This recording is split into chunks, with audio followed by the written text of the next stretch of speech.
Hello friends, कैसे हैं आप सब? उम्मीद है सब बहुत बहुत बहुत बहुत अच्छे होंगे।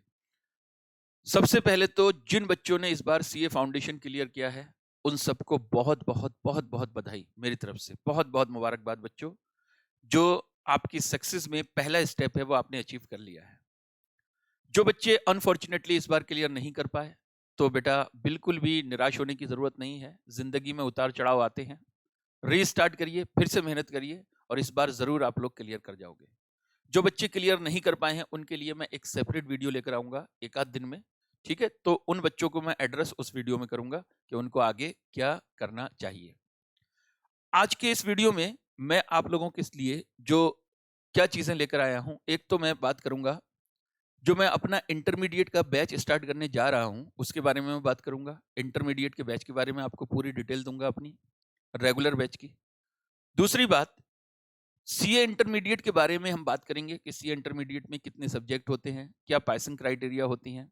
ठीक है, एक ग्रुप देना चाहिए, दो ग्रुप देना चाहिए, क्या करना चाहिए, इसके बारे में हम लोग बात करेंगे। और तीसरी बात, मैं अपने पेपर एडवांस अकाउंटिंग का आपको पूरा का पूरा इंट्रोडक्शन दूंगा।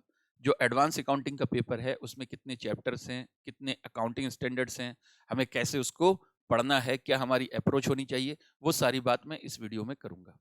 तो बच्चों, वीडियो देखने से पहले आप प्लीज वीडियो को लाइक कर देना, चैनल को सब्सक्राइब कर लेना और अपने दोस्तों के साथ इस वीडियो को जरूर जरूर जरूर शेयर करना। तो आइए जरा सबसे पहले मैं अपने एडवांस अकाउंटिंग का जो मेरा बैच आ रहा है उसके बारे में मैं आपको बता दूं। देखो बच्चों, सीए इंटर ग्रुप 1 का जो मेरा एडवांस अकाउंटिंग का रेगुलर बैच आ रहा है, ये लाइव बैच है। लाइव लाइव एट होम, आप घर बैठकर इस बैच का आनंद ले सकते हो और उसके बाद में रिकॉर्डिंग भी आपको उसकी अवेलेबल हो जाएगी। तो आप लाइव ज्वाइन कर सकते हो।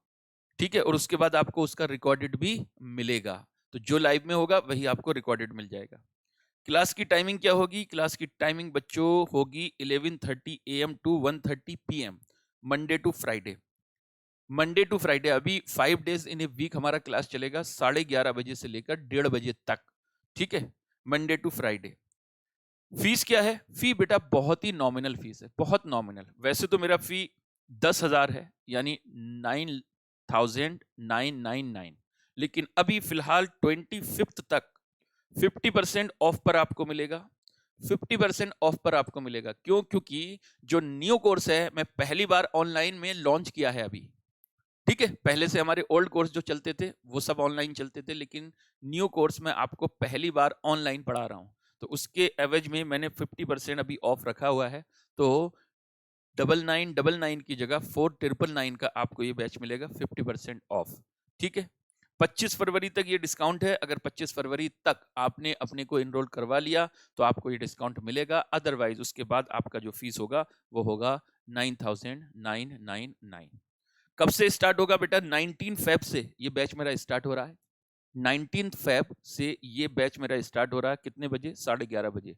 अगर आपको इस बैच में एनरोल करवाना है तो आप मेरे को इस नंबर पर व्हाट्सएप करोगे, कॉल नहीं, व्हाट्सएप करोगे। ठीक है, तो मैं आपको इस बैच के बारे में सारी डिटेल प्रोवाइड करवा दूंगा।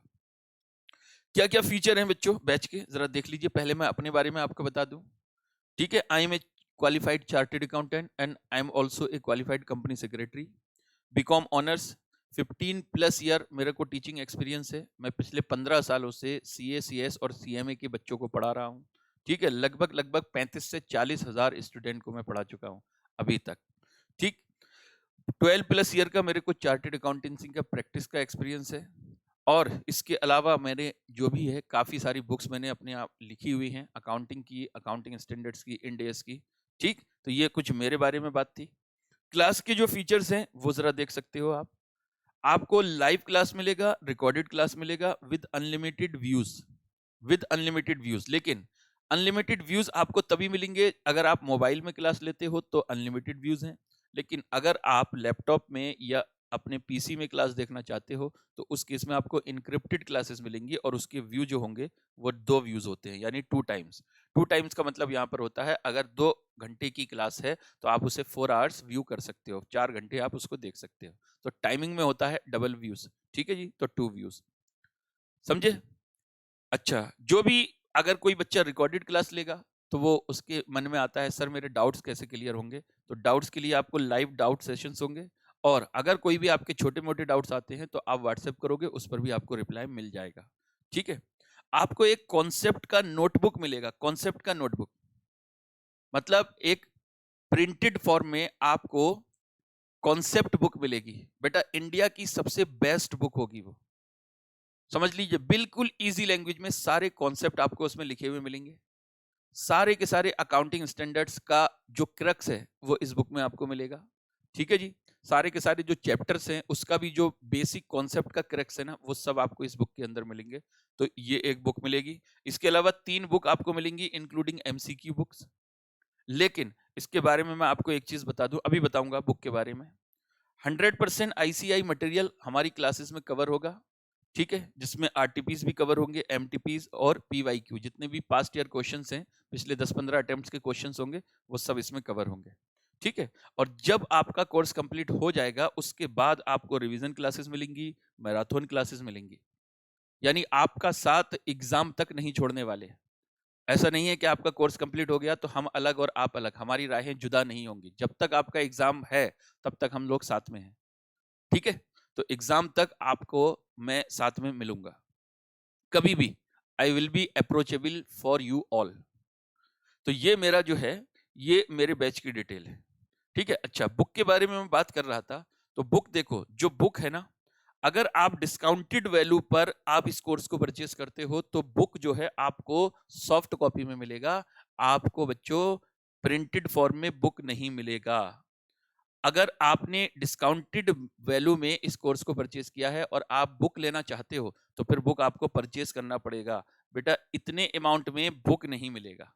बुक का सॉफ्ट कॉपी मिलेगा, हार्ड कॉपी नहीं मिलेगा।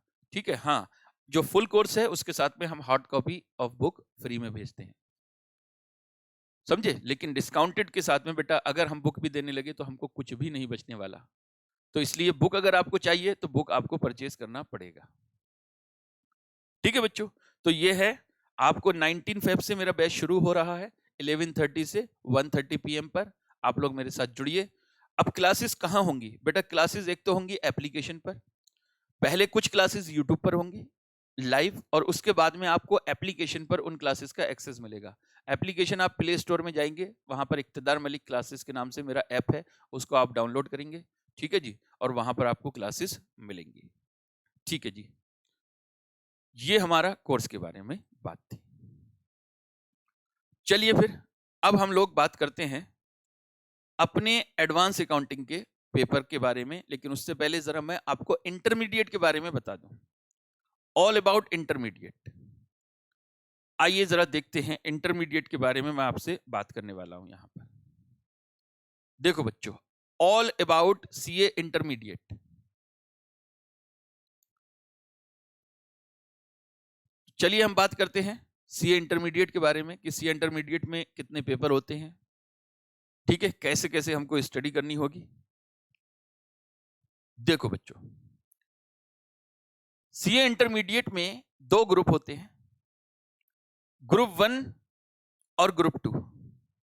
ग्रुप 1 में 3 पेपर हैं और ग्रुप 2 में भी 3 पेपर हैं। ग्रुप 1 में जो 3 पेपर हैं उसमें पहला पेपर है एडवांस्ड अकाउंटिंग, उसके बाद corporate law and other laws, और फिर है टैक्सेशन। तो 3 पेपर हैं। इसमें क्या क्या है ग्रुप 2 में? कॉस्ट एंड मैनेजमेंट अकाउंटिंग, इसको हम सीएमए बोलते हैं, ऑडिटिंग एंड इथिक्स, और उसके बाद है financial management and strategic management. ये 100 मार्क्स के आपके पेपर हैं तीनों। ठीक है, तो ग्रुप 1 में 3 पेपर 100 मार्क्स के हैं, ग्रुप 2 में 3 पेपर 100 मार्क्स के हैं। अब आपको एक ग्रुप देना है या बोथ ग्रुप देना है, ये आपको डिसाइड करना है अपनी कैपेबिलिटी के हिसाब से। अगर आप ग्रुप 1 दोगे तो आपको सिर्फ 3 पेपर की तैयारी करनी है, लेकिन टाइम आपको कितना मिलता है? अप्रोक्सीमेटली 9 मंथ आपको मिलते हैं तैयारी करने के लिए।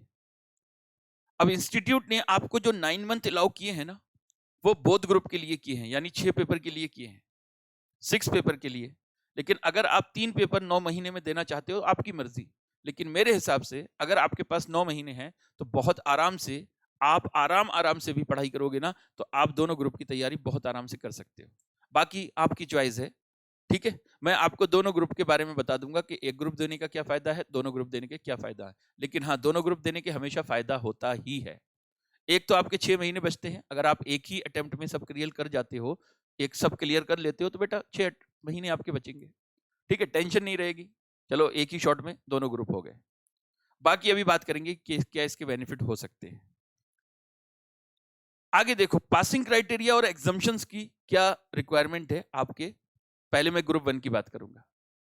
आप सबको पता है बच्चों कि एडवांस अकाउंटिंग का जो पेपर है वो 100 नंबर का पेपर है, लेकिन आपको पास करने के लिए कितना मार्क्स चाहिए? 40। कॉर्पोरेट एंड अदर लॉ में भी 100 मार्क्स का पेपर है, पास करने के लिए कितना चाहिए? 40। टैक्सेशन का भी आपका 100 मार्क्स का पेपर है, पास करने के लिए कितना चाहिए? 40। ये इंडिविजुअल पेपर की रिक्वायरमेंट है कि किसी भी पेपर में आपके 40 मार्क्स से कम नहीं होने चाहिए। तो टोटल नंबर है 300 ग्रुप 1 में, और पास करने के लिए 120। इंडिविजुअल पेपर में 40-40 है तो 120। लेकिन क्या 120 पर आप पास होगे? The answer is no. The answer is no. अगर आपके हर पेपर में 40-40-40 आता है तो you will not get cleared. But यहां पर देखिए, मैंने लिखा है student will not be declared pass for obtaining 120 marks only. तो फिर क्या होगा बच्चों? आपको एग्रीगेट इसका 50% लाना पड़ेगा। इसका मतलब आपको 150 नंबर लाने पड़ेंगे कम से कम पास होने के लिए। सर फिर ये 40-40 क्या है? 40-40 इंडिविजुअल पेपर में है, यानी किसी एक पेपर में 40 मार्क्स से कम नहीं होना चाहिए, लेकिन एग्रीगेट मिलाकर आपको 150 लाना पड़ेगा। हाँ, ऐसा हो सकता है एक में 60 आया, समझे, एक में आपका 55 आ गया और एक में आपका 40 आ गया। अब देखो कितना होता है, कितना होता है ये आपका होता है 5 और 5। ये देखो 155 हो गया। अब आप पास हो, अब आप पास हो। ठीक है, तो कहने का मतलब यह है कि एग्रीगेट 150 होना चाहिए और हर एक इंडिविजुअल पेपर में 40 से कम नहीं होना चाहिए। तो but students will not be declared pass for obtaining 120 marks only. They have to get minimum 150 marks in aggregate, यानी 50% ऑफ टोटल 300। ये तो हो गई पासिंग क्राइटेरिया। इसके अलावा एग्जम्पशन मैंने ऊपर लिखा हुआ है। एग्जम्पशन का मतलब क्या है? एग्जम्पशन का मतलब यह है कि अगर आपको कोई बच्चा अनफॉर्चुनेटली क्लियर नहीं कर पाया, यानी ग्रुप क्लियर नहीं कर पाया, उसका या तो 150 से कम रह गया या किसी एक इंडिविजुअल पेपर में 40 से कम रह गया, तो वो फेल हो गया, ये ग्रुप क्लियर नहीं कर पाया। तो एग्जम्पशन का क्या मतलब है कि अगर आपके किसी एक पेपर में 60 या उससे ज्यादा नंबर आ जाते हैं तो आप इस पेपर से एग्जम्प्ट हो जाओगे और आपको अगले अटेम्प्ट में यह पेपर देने की जरूरत नहीं पड़ेगी। मतलब यह है, अगर आप इस ग्रुप में ग्रुप 1 में क्लियर नहीं कर पाए किसी भी रीजन से अनफॉर्चुनेटली, तो अगले अटेम्प्ट में आपको वो पेपर नहीं देना होगा अगर आपकी किसी पेपर में 60 या उससे ज्यादा नंबर आ जाते हैं। ठीक है, तो यहां पर लिखा है, देखिए, if a student got 60 marks or above in any one subject but he or she not obtain either aggregate 150 or got marks in an individual subject below 40, यानी या तो आपके 150 मार्क्स नहीं आते या किसी एक सब्जेक्ट में आपके मार्क्स 40 से कम हो जाते हैं, तो इसका मतलब यह है कि आप ग्रुप क्लियर नहीं कर पाओगे। तो जिस सब्जेक्ट में आपके 60 मार्क्स आए हैं वो सब्जेक्ट आपको अगले अटेम्प्ट में देने की जरूरत नहीं है। लेकिन यहां पर एक बात ध्यान है, ये जो एग्जाम्शन है ना, ये 3 एग्जाम तक वैलिड रहती है। 3 एग्जाम तक मतलब, जैसे मान लीजिए आपने नवंबर 24 में एग्जाम दिया, उसमें आपका एक पेपर में 60 आ गया, ठीक है, 60 आ गया, तो आपको मई 25 में जो एग्जाम होगा उसमें उस पेपर को देने की जरूरत नहीं है।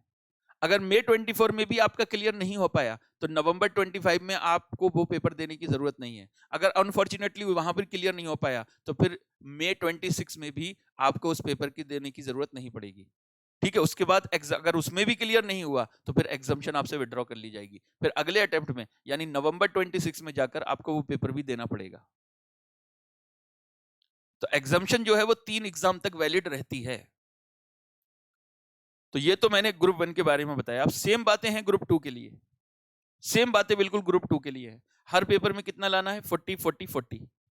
लेकिन एग्रीगेट जो है आपका कितना होना चाहिए? एग्रीगेट आपका 150 होना चाहिए। अगर एग्रीगेट 150 नहीं है तो you will not get cleared. ठीक है, मतलब कहने का यह है कि अगर आपका 145 आता है और सब में 40 से ऊपर है तब भी क्लियर नहीं हो, लेकिन अगर आपका 155 आ जाता है और किसी पेपर में 39 38 रह जाता है तब भी आप क्लियर नहीं हो। आपको दोनों क्राइटेरिया पूरी करनी पड़ती हैं। एग्रीगेट आपका 150 या उससे ज्यादा होना चाहिए और किसी एक इंडिविजुअल पेपर में आपका मार्क्स 40 या उससे ज्यादा होना चाहिए, तभी आप क्लियर हो पाओगे। इसमें भी वही बातें मैंने लिखी हुई हैं एग्जम्पशन वाली। तो ये मैंने जो बताया, अगर जो बच्चा सिंगल सिंगल ग्रुप देता है, मतलब अगर वो ग्रुप 1 अलग देता है, ग्रुप 2 अलग देता है। अब कई बच्चों के दिमाग में बात आती है, सर क्या ऐसा भी हो सकता है हम पहले ग्रुप 2 दे दें और फिर ग्रुप 1 दे दें? बिल्कुल हो सकता है। आप कोई भी ग्रुप पहले दे सकते हो। ग्रुप 1 आप पहले देना चाहो, आप पहले ग्रुप 1 दे दो। आपको ग्रुप 2 पहले देना, आप ग्रुप 2 पहले दे सकते हो। ऐसा कोई बंदिश नहीं है कि पहले आपको ग्रुप 1 ही क्लियर करना पड़ेगा, आपकी मर्जी है। तो अगर आप अलग अलग ग्रुप देते हो एग्जाम तो क्या होगा वो मैंने आपको बता दिया। अब आते हैं हम, अगर कोई बच्चा बोथ ग्रुप का एग्जाम देता है, अगर कोई बोथ ग्रुप का एग्जाम देता है, ठीक है जी, तो if student is appearing in both for both group 1 simultaneously, यानी वो साथ साथ दोनों ग्रुप में हो रहा है, तो यहां पर भी देखो हर पेपर में इंडिविजुअली 40 40 40 लाना है, ग्रुप 2 में भी हर पेपर में 40 40 40 लाना है। इसका मतलब ये कितना हुआ 240। लेकिन क्या 240 पर पास होगा? The answer is no. अगर आप दोनों ग्रुप साथ में देते हो तो आपके पेपर टोटल हुए 600 मार्क्स के, उसका 50% यानी आपको 300 मार्क्स एग्रीगेट लेकर आना है। 300 मार्क्स एग्रीगेट लेकर आना है। अब यहां सवाल उठता है, सर क्या मेरे को अब भी 150 यहां और 150 यहां लाना पड़ेगा या टोटल मेरे को 300 लाना पड़ेगा? तो आंसर है बच्चों, आपको टोटल 300 लाना है। टोटल 300 लाना है। टोटल 300 मतलब मान लीजिए अगर आप यहां पर 180 नंबर ले आए और यहां पर आप 120 नंबर ले आए तो आपके 300 हो गए, आप पास हो गए। आप पास हो गए। यानी किसी एक ग्रुप में अगर आपका 150 से कम है और दूसरे ग्रुप में 150 से ज्यादा है तो आपको वो सेट ऑफ का बेनिफिट मिल जाएगा, प्रोवाइडेड किसी इंडिविजुअल पेपर में आपके 40 से कम मार्क्स नहीं होने चाहिए। मतलब यहां 180 है और यहां 120 है और सब में आपके 40 40 40 है। बस ये है कि ये ध्यान रखने वाली बात है, किसी में 40 से कम नहीं होने चाहिए। अगर आपके किसी एक पेपर में 40 से कम है तो फिर क्लियर नहीं होगा। तो अगर आपके एक ग्रुप में यानी ग्रुप 1 में या ग्रुप 2 में एग्रीगेट 150 नहीं है लेकिन हर पेपर में 40 40 से अबव है, 40 या उससे अबव है, और दूसरे ग्रुप में आपके 150 से ज्यादा नंबर है और टोटल मिलाकर 300 है, तो आप क्लियर हो जाओगे। तो बोथ ग्रुप देने का पहला फायदा तो यही है कि आपको सेट ऑफ का बेनिफिट मिल जाता है। मान लीजिए आपका ग्रुप 1 बहुत स्ट्रांग है, ग्रुप 1 में आप 300 में से 200 नंबर भी ला सकते हो, आपका ऐसा ग्रुप है, तो फिर बेटा इसमें फिर आपको सिर्फ 40 40 और 40 ही लाने पड़ेंगे। फिर आपको 120 नंबर भी अगर लेकर आओगे ग्रुप 2 में ना तो आपका क्लियर हो जाएगा, क्योंकि 200 नंबर आप ग्रुप 1 में ले आए और 120 नंबर आप ग्रुप 2 में ले आए, तो आपका टोटल हो गया 320। और वाइस वर्सा हो सकता है, आपका ग्रुप 2 बहुत स्ट्रांग है, ग्रुप 1 में आपको कम मतलब लगता है कि आप उतने स्ट्रांग नहीं हो, तो भी आप यहां पर 200 ले आओ और यहां पर 120 ले आओ। सर यहां 200 ले आया यहां 100 ले आया तो बेटा नहीं हो पाएगा, क्योंकि अगर आपका यहां 100 आता है तो इसका मतलब किसी एक पेपर में आपका 40 से कम होगा जरूर, क्योंकि मिनिमम 40 40 आएगा तो 120 तो आना ही चाहिए। तो हर पेपर में कम से कम 40 40 40 तो होना ही चाहिए, यानी मिनिमम एक ग्रुप में 120 तो होना ही चाहिए। फिर दूसरे ग्रुप में आप उसको कवर कर सकते हो, यानी सेट ऑफ कर सकते हो। तो बच्चों ग्रुप 2 साथ में देने का एक तो सेट ऑफ बेनिफिट होता है, दूसरा ग्रुप, दोनों ग्रुप अगर आप एक साथ पास करते हो ना तो आपको आर्टिकलशिप में बहुत बेनिफिट मिलता है, क्योंकि बहुत सारी ऐसी फर्म है जो अच्छी फर्म है, जैसे बिग 4 है या बिग 10 फर्म है, वो जनरली उन लोगों को ज्यादा प्रेफर करती हैं जिन्होंने एक साथ ग्रुप पास किए हैं दोनों। ठीक है, वैसे अब तो आर्टिकलशिप आप दोनों ग्रुप पास करके ही कर सकते हो। पहले क्या होता था कि ग्रुप 1 पास कर कर भी, यानी एक ग्रुप पास करके भी आप आर्टिकलशिप कर सकते थे, लेकिन अब आपको पहले दोनों ग्रुप पास करने पड़ेंगे, उसके बाद ही आप आर्टिकलशिप में जा सकते हो।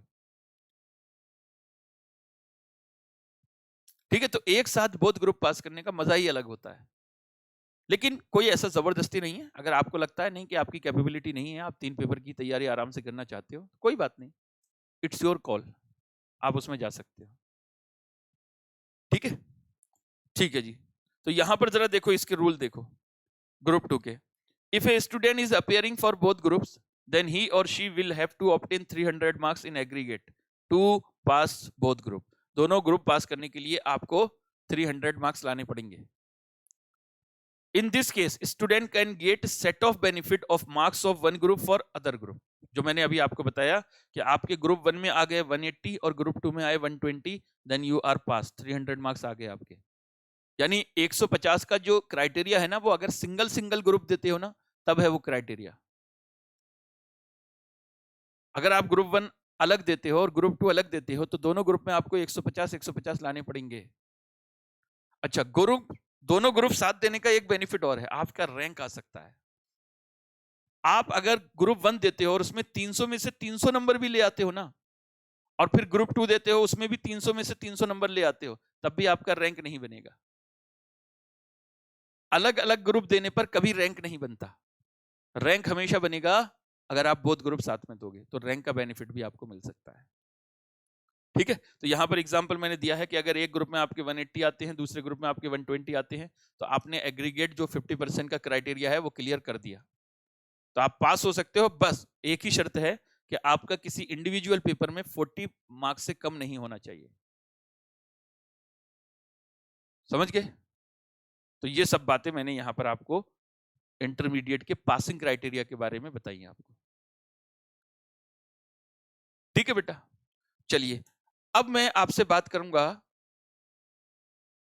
अपने एडवांस अकाउंटिंग के पेपर के बारे में। तो चलो बेटे, एडवांस अकाउंटिंग के बारे में बात करते हैं कि मेरा जो पेपर है एडवांस अकाउंटिंग, उसका कितना सब्जेक्ट है, क्या सब्जेक्ट है, कैसे सब्जेक्ट इंस्टीट्यूट ने बांटा है, उसके बारे में बात करते हैं। तो देखो जरा, एडवांस अकाउंटिंग इंटरमीडिएट ग्रुप 1, ये पहला ही पेपर होता है बच्चा। और ये पहला पेपर जो है ना, आपके जो आने वाले पेपर होते हैं ना, उनकी टोन सेट करता है। बड़ा इंपॉर्टेंट पेपर होता है पहला पेपर। तो एडवांस अकाउंटिंग के बारे में जरा बात करते हैं। इंस्टीट्यूट ने आपका जो एडवांस अकाउंटिंग का सिलेबस है उसे 2 पार्ट में बांट दिया है। एक तो एडवांस अकाउंटिंग, जिसको उन्होंने 35 से 45 नंबर के लिए बोला है, यानी अगर एवरेज पकड़कर चलूं तो 40। और एक दूसरा उन्होंने अकाउंटिंग स्टैंडर्ड है जो 55 टू 65, अगर एवरेज पकड़कर चलूं तो 60 मार्क्स। तो आपका पेपर जो आने वाला है एग्जाम में, वो 40 मार्क्स तो अकाउंट्स के चैप्टर से आने वाला है, और अकाउंटिंग स्टैंडर्ड से 60 मार्क्स का पेपर आने वाला है। ठीक है, ठीक है जी। अब पहले हम बात करते हैं जो एडवांस अकाउंटिंग का पेपर है। मैंने यहां पर 50 मार्क्स लिख दिया। अब सर 50 क्यों लिख दिया? अभी तो आप बोल रहे थे 35 टू 45। बेटा मैंने अकाउंटिंग स्टैंडर्ड से 3 अकाउंटिंग स्टैंडर्ड निकालकर इधर लिख दिया।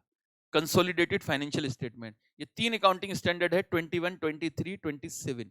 ये वैसे अकाउंटिंग स्टैंडर्ड वाले पोर्शन के साथ में दिया हुआ है, लेकिन मैं इसको आपके एडवांस अकाउंटिंग वाले पोर्शन के साथ में ले आया। क्यों ले आया? क्योंकि ये एक तरीके से अकाउंट्स का ही चैप्टर है, इसलिए मैंने इसको यहां पर लिख दिया। तो अब मैंने आपके सिलेबस को 2 पार्ट में बांट दिया, 50 मार्क्स एडवांस अकाउंटिंग और 50 मार्क्स अकाउंटिंग स्टैंडर्ड्स। इसमें टोटल मिलाकर देखा जाए तो आपके 6 चैप्टर अभी दिख रहे हैं मेरे को। ठीक है, कौन कौन से? एक तो है financial statement of companies. Company जब अपना फाइनेंशियल स्टेटमेंट बनाती है तो कैसे बनाती है? आपने सुना होगा कि कंपनी के फाइनेंशियल स्टेटमेंट बनाने के एक फॉर्मेट्स हैं, एक प्रेस्क्राइब्ड फॉर्मेट है जो शेड्यूल 3 ने दे रखे हैं। उसमें कंपनी की बैलेंस शीट कैसे बनती है, कंपनी का प्रॉफिट एंड लॉस स्टेटमेंट कैसे बनता है। ठीक है, तो ये सारी बातें आप उसमें सीखोगे। तो ये जो चैप्टर है पहला, ये बहुत ही इंपॉर्टेंट चैप्टर है, फाइनेंशियल स्टेटमेंट ऑफ कंपनीज। फिर आप पढ़ोगे कि अगर कोई कंपनी अपने इक्विटी शेयर का बाईबैक कर लेती है तो उसकी अकाउंटिंग कैसे होती है। ठीक है, तो ये एक चैप्टर है। जब कोई कंपनी अपना कैश फ्लो स्टेटमेंट बनाती है तो कैसे बनाती है, इसमें अकाउंटिंग स्टैंडर्ड 3 के हिसाब से आप कैश फ्लो स्टेटमेंट पढ़ोगे।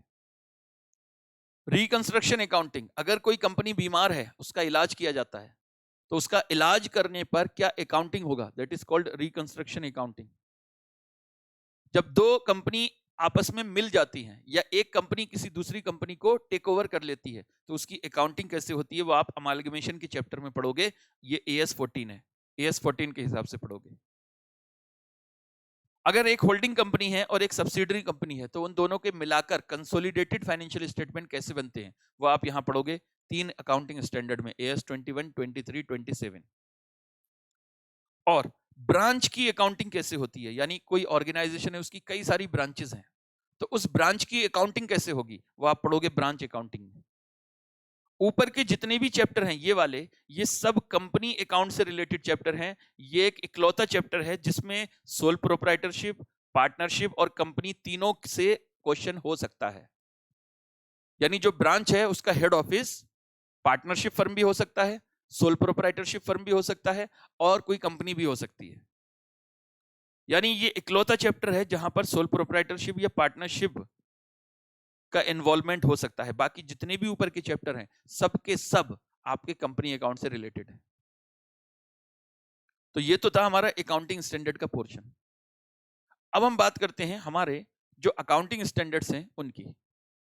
तो टोटल मिलाकर हमारे जो अकाउंटिंग स्टैंडर्ड हैं वो 27 अकाउंटिंग स्टैंडर्ड हैं, जिसमें से मैं अकाउंटिंग स्टैंडर्ड के साथ में आपको AS3 नहीं पढ़ाऊंगा। AS3 मैं आपको अलग चैप्टर में पढ़ाऊंगा जो कैश फ्लो स्टेटमेंट का था। यहां AS14 में नहीं पढ़ाऊंगा। AS14 अमालगमेशन का है, वो उसके साथ में पढ़ोगे। उसके बाद में AS21, 23 और 27, ये 3 AS मैं इन 27 अकाउंटिंग स्टैंडर्ड में से बाहर कर देता हूं। तो कितना, 1 2 और 2, 5 AS। इसका मतलब 22 अकाउंटिंग स्टैंडर्ड बचे जो आपको पढ़ने हैं सेपरेटली। और जो 22 अकाउंटिंग स्टैंडर्ड जो आप पढ़ोगे ना, समझे, ये एक तरीके से 22 चैप्टर हैं बच्चों, 22 चैप्टर हैं। इसमें कुछ ऐसे AS हैं जिसमें सिर्फ एक ही क्लास में खत्म हो जाएगा, लेकिन कुछ ऐसे AS हैं जो 4-4, 5-5 क्लास भी ले सकते हैं। ठीक है, तो ये 22 चैप्टर हैं और 6 चैप्टर उधर हैं, तो टोटल मिलाकर आपको 28 चैप्टर पढ़ने हैं एडवांस्ड अकाउंटिंग के पेपर में। ठीक है, तो अकाउंटिंग स्टैंडर्ड जो है वो 50। तो आप सारे अकाउंटिंग स्टैंडर्ड पढ़ोगे, लेकिन क्या क्या नहीं पढ़ोगे इसमें, AS3, 14, 21, 23, 27। बाकी सारे अकाउंटिंग स्टैंडर्ड आप AS वाले पोर्शन में पढ़ोगे 50 मार्क्स के लिए। अब AS को भी हमने देखो कुछ बांटा हुआ है। पहले मैंने बांटा है AS को एसेट बेस्ड AS में, यानी कुछ ऐसे अकाउंटिंग स्टैंडर्ड हैं जो सिर्फ एसेट के ऊपर लगते हैं, यानी जहां पर आप एसेट की अकाउंटिंग सीखोगे, किसी ना कोई एसेट होगी। जैसे AS2 है, ये इन्वेंट्री की जो एसेट होती है ना, इन्वेंट्री वाली एसेट, उसके ऊपर लगता है। AS10 जो आपकी प्रॉपर्टी प्लांट एंड इक्विपमेंट्स होते हैं, मतलब जो आपका टेंजिबल फिक्स्ड एसेट होता है ना, जैसे बिल्डिंग है, मशीनरी है, फर्नीचर है, जो आपके टेंजिबल फिक्स्ड एसेट्स है उनके ऊपर लगता है। AS13 इन्वेस्टमेंट की अकाउंटिंग पर लगता है, मतलब जो आपकी इन्वेस्टमेंट वाली एसेट है ना, उसके ऊपर लगेगा AS13। ये सारे एसेट के लिए है। बोरोइंग कॉस्ट AS16, ये आपकी क्वालिफाइंग एसेट होती है, उसके ऊपर लगता है। समझे, AS19 अगर आपने कोई एसेट लीज पर ले रखी है तो उसकी अकाउंटिंग कैसे होगी, वो आपको AS19 के बारे में बात करेगा। AS19 उसके बारे में बात करेगा। इंटेंजिबल एसेट, अगर आपका कोई इंटेंजिबल एसेट है तो उसकी बात करेगा AS26। और अगर आपका किसी एसेट का इंपेयरमेंट हो गया, इंपेयरमेंट का मतलब होता है एक तरीके से आप अभी मानकर चलो डाउनवर्ड रिवैल्यूएशन। जब किसी एसेट का डाउनवर्ड रिवैल्यूएशन होता है तो जो लॉस ऑन रिवैल्यूएशन हुआ ना, that is called impairment loss. अभी आप इतना समझ लो, बाकी आप पूरे चैप्टर में इसकी डिटेल पढ़ोगे। तो इसका मतलब ये हुआ कि ये सारे अकाउंटिंग स्टैंडर्ड जो हैं वो किसी ना किसी एसेट के ऊपर लगते हैं, तो इसको हम बोलते हैं एसेट बेस्ड अकाउंटिंग स्टैंडर्ड। और ये जो क्लासिफिकेशन है ना, इंस्टीट्यूट नहीं दिया है, ये एसेट बेस्ड अकाउंटिंग स्टैंडर्ड है, ये लायबिलिटी बेस्ड अकाउंटिंग स्टैंडर्ड है, तो उसकी हम बात करने वाले हैं। अच्छा, फिर आते हैं accounting standard based on presentation and disclosure. मतलब जो AS बात करते हैं डिस्क्लोजर की या किसी आइटम को कैसे प्रेजेंट करना है उसकी, तो उसमें AS1 है जो बात करता है कि हमारी जितनी भी अकाउंटिंग पॉलिसीज हैं उसका डिस्क्लोजर कैसे होता है। सेगमेंट रिपोर्टिंग AS 17 बात करता है कि हमारा अगर ऑर्गेनाइजेशन में कई सारे सेगमेंट हैं, बिजनेस सेगमेंट, ज्योग्राफिकल सेगमेंट, तो उन सेगमेंट को हम कैसे रिपोर्ट करें, वो आपको बात करेगा AS 17। अगर हमारा कोई रिलेटेड पार्टी है तो रिलेटेड पार्टी के साथ किए गए ट्रांजैक्शन का डिस्क्लोजर देना होता है, उसकी बात AS 18 करता है। हमें अपनी कंपनी में अर्निंग पर शेयर का डिस्क्लोजर देना पड़ता है, उसकी बात AS 20 करता है। अगर हम अपना कोई बिजनेस का एक सेगमेंट बंद कर रहे हैं, डिसकंटिन्यू कर रहे हैं, तो उसके बारे में डिस्क्लोजर देते हैं, उसकी बात करता है AS 24। और अगर हम अपना इंटरिम फाइनेंशियल स्टेटमेंट बना रहे हैं, इंटरिम फाइनेंशियल स्टेटमेंट का मतलब होता है आप क्वार्टरली या हाफ ईयरली जब अपना स्टेटमेंट बनाते हो उसको इंटरिम फाइनेंशियल स्टेटमेंट बोलते हैं, तो उसके ऊपर AS 25 लगेगा। तो ये वो अकाउंटिंग स्टैंडर्ड है जो एसेट बेस्ड अकाउंटिंग स्टैंडर्ड है, मतलब जो एसेट बेस्ड थे वो पहले थे, ये है presentation and disclosure based accounting standard. ठीक है। अच्छा, फिर आते हैं लाइबिलिटी बेस्ड अकाउंटिंग स्टैंडर्ड। इसमें दो ही अकाउंटिंग स्टैंडर्ड हैं, एक AS 15 है एम्प्लॉइज बेनिफिट, और एक है provision contingent liability and contingent asset. तो AS 15 और AS 19, AS 29, ये दो अकाउंटिंग स्टैंडर्ड लाइबिलिटीज के ऊपर लगते हैं, और रेवेन्यू के ऊपर दो AS हैं, एक AS 7 है, एक AS 9 है। कंस्ट्रक्शन कॉन्ट्रैक्ट और रेवेन्यू रिकॉग्निशन। कंस्ट्रक्शन कॉन्ट्रैक्ट लगता है कि जब कोई कॉन्ट्रैक्टर किसी एसेट को बनाने का ठेका लेता है, तो उस कॉन्ट्रैक्टर के ऊपर ये AS 7 लगता है। वो कॉन्ट्रैक्टर अपने प्रॉफिट को कैसे रिकॉग्नाइज करेगा, वो AS 7 के हिसाब से। और AS 9 एक जनरल AS है, मतलब कोई भी बिजनेसमैन, कोई भी सेलर जो है, वो कोई गुड्स बेचता है या कोई सर्विसेज रेंडर करता है या कोई और इनकम कमाता है, तो उसे अपनी उस इनकम को, उस रेवेन्यू को कैसे रिकॉग्नाइज करना है, उसकी बात AS 19 करता है। ये जनरल है। जनरल मतलब अगर कोई आइटम स्पेसिफिक है तो उसके लिए स्पेसिफिक अकाउंटिंग स्टैंडर्ड है, जैसे कंस्ट्रक्शन कॉन्ट्रैक्ट के लिए AS 7 है। ठीक है। बाकी जितने भी जनरल सेलर होते हैं, जनरल बिजनेसमैन होते हैं जो अपने रेवेन्यू को रिकॉग्नाइज करते हैं, उनके ऊपर AS 9 लगता है। ठीक है। और फिर अदर अकाउंटिंग स्टैंडर्ड हैं जो बच गए, उसमें AS 4 है जिसको हम बोलते हैं contingencies and event occurring after balance sheet date. AS 5 है जो प्रॉफिट एंड लॉस स्टेटमेंट पर लगता है। AS 11 है जिसका नाम है effect of changes in foreign exchange rate. मतलब अगर आप गुड एक्सपोर्ट करते हो, इंपोर्ट करते हो, और पेमेंट आपको फॉरेन करेंसी में करना पड़ता है या फॉरेन करेंसी में आपको पेमेंट मिलता है, तो वहां पर एक एक्सचेंज रेट का फ्लक्चुएशन देखने को मिल सकता है। तो उसका क्या अकाउंटिंग ट्रीटमेंट होगा, वो आपको AS 11 में पढ़ना है। अगर आपको गवर्नमेंट से कोई ग्रांट मिलता है तो उसकी अकाउंटिंग AS 12 बताएगा। आपके जो टैक्सेस हैं, उस टैक्सेस की अकाउंटिंग आपको AS 22 बताएगा। ठीक है जी। तो जो आपके टैक्सेस हैं उसकी अकाउंटिंग कैसे होती है, वो आपको AS 22 बताएगा। अच्छा, और भी हैं, यही अकाउंटिंग स्टैंडर्ड हैं जो अदर अकाउंटिंग स्टैंडर्ड है। ठीक है बच्चों, तो ये हमारे हो गए 22 अकाउंटिंग स्टैंडर्ड टोटल। अब सवाल उठता है, सर अब क्या हम ऐसे अकाउंटिंग स्टैंडर्ड पढ़ेंगे ABC, मतलब 1 2 3 4 ऐसे पढ़ेंगे क्या? नहीं, हम अकाउंटिंग स्टैंडर्ड ऐसे नहीं पढ़ेंगे कि मतलब पहला दूसरा तीसरा, हम अपने हिसाब से पढ़ेंगे, कनेक्टिविटी के हिसाब से पढ़ेंगे, कि मतलब जैसे जैसे हमें जरूरत पड़ती जाएगी वैसे वैसे हम AS उठाते जाएंगे रैंडम बेसिस पर। ऐसा नहीं होता कि हम 1 फिर 2 फिर 3 फिर 4 ऐसे पढ़ते हैं, ऐसे नहीं पढ़ते। ठीक है, कनेक्टिविटी के हिसाब से पढ़ते हैं। इंस्टीट्यूट ने भी ऐसे ही बांटा हुआ है कि ये एसेट बेस्ड है, ये लाइबिलिटी बेस्ड है, ये रेवेन्यू बेस्ड है, ये अदर है, ये सारे, ये डिस्क्लोजर और प्रेजेंटेशन के हैं। अब जरा पेपर की बात कर लेते हैं। पेपर कैसे आएगा बेटा? तो 100 मार्क्स का पेपर है। अभी हमको पता नहीं 6 क्वेश्चन आएंगे, ये मैंने 6 लिख दिया था, लेकिन 6 अभी पता नहीं 6 आएंगे ये क्या आएगा। लेकिन हाँ, इतना पता है कि बच्चों 30 नंबर का MCQ होगा और 70 मार्क्स का डिस्क्रिप्टिव पेपर होगा। और जो 70 मार्क्स का पेपर होगा ना, वो उसका पैटर्न क्या होगा, अभी हमको जो लगता है कि हर क्वेश्चन 14 नंबर का होगा और 6 क्वेश्चन आएंगे। ठीक है, यानी 84 मार्क्स का पेपर आएगा जिसमें से आपको 70 मार्क्स का पेपर अटेम्प्ट करना होगा। अभी ऐसा लग रहा है। अब 14 नंबर का क्वेश्चन आएगा, उसमें पूरा 14 नंबर का क्वेश्चन होगा या 10 का 4 का होगा या 8 का 6 का होगा या 9 का 5 का होगा, ये तो देखो अभी नहीं बता सकते। ये तो पहला पेपर जब आएगा, अभी जब मतलब जो आपका MTP आएगा ना, उससे आइडिया लगेगा कि पेपर का पैटर्न क्या रहने वाला है। ठीक है, तो पेपर पैटर्न के बारे में ज्यादा हम लोग बात नहीं करते। बाकी क्लास का मैक्सिमम बेनिफिट उठाने के लिए मैं आपको बोलूंगा बच्चों, पहली बात तो क्लास को प्रॉपरली बिल्कुल देखना, प्रॉपर बिल्कुल एक एक कॉन्सेप्ट अच्छे से, यानी क्लास को स्किप नहीं करना बिल्कुल भी। नॉर्मल स्पीड से क्लास देखने हैं। अगर आपको बहुत ज्यादा स्लो स्पीड लग रही है तो आप उसे 1.25 कर सकते हो, लेकिन ज्यादा स्पीड बढ़ाकर मत करना पहली बार में, ठीक है। जब आप पढ़ाई करोगे तो उसमें आपको मैं कुछ चीजें बता दूं। एक तो एक पैटर्न बनाना, पैटर्न मतलब एक टाइम टेबल बनाना कि हमको इस टाइम पर पढ़ाई करनी है। अब जैसे अगर आप लाइव क्लास ज्वाइन करते हो तो आपका एक टाइम टेबल बन जाएगा, लेकिन बहुत सारे बच्चे रिकॉर्डेड भी करते हैं। तो रिकॉर्डेड में आप एक टाइम फिक्स कर लेना, मुझे एक एडवांस अकाउंटिंग का क्लास इतने बजे करना है, तो हर दिन उसी टाइम पर आप क्लास करने की कोशिश करना, वो आपकी फिर हैबिट बनेगा। जो भी आपको क्लास में होमवर्क बताया जाए उस होमवर्क को जरूर करना।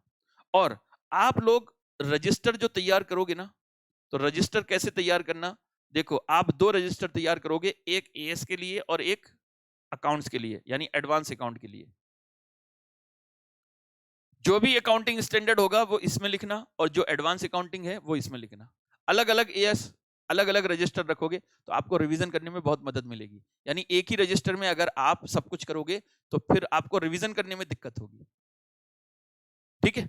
और ऐसा नहीं होगा कि पहले सारे एएस हो गए और फिर एडवांस अकाउंट होगा, या पहले एडवांस अकाउंट होगा फिर सारे एएस होगा। हम पहले कुछ एएस करते हैं, फिर कुछ चैप्टर करते हैं, फिर किसी एएस को उठा लेते हैं, फिर कोई चैप्टर कर लेते हैं। इस तरीके से हम कनेक्टिविटी के हिसाब से चलते हैं,